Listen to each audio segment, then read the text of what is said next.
उत्तर प्रदेश, गोवा, मणिपुर और उत्तराखंड में भाजपा को मिली बम्पर जीत के साथ विपक्ष की मुश्किलें भी बढ़ गई है। साथ ही सभी के मन में बीजेपी की इस प्रचंड जीत को लेकर भी कई सवाल खड़े होने लग गए हैं कि आखिर ये ऐसे कैसे संभव हो गया।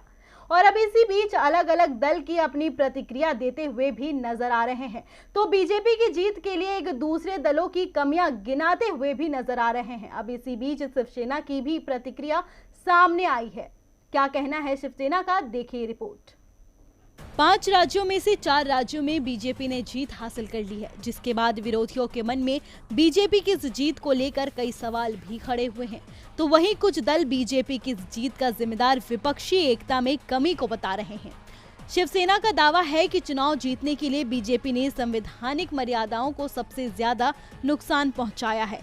शिवसेना ने अपने मुखपत्र सामना में दावा किया कि बीएसपी की मदद से ही यूपी में बीजेपी को जीत मिली है।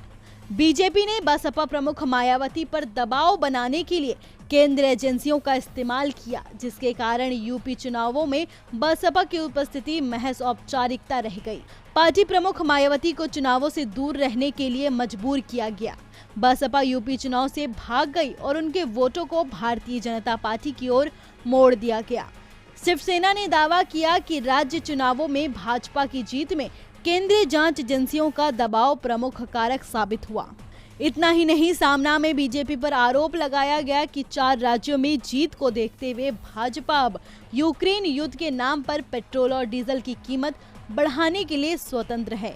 भाजपा को बहुमत के जादुई आंकड़े यानी 203 में से 70 सीटें ज्यादा मिली और इसके लिए पूरी केंद्रीय सत्ता दांव पर लगी थी।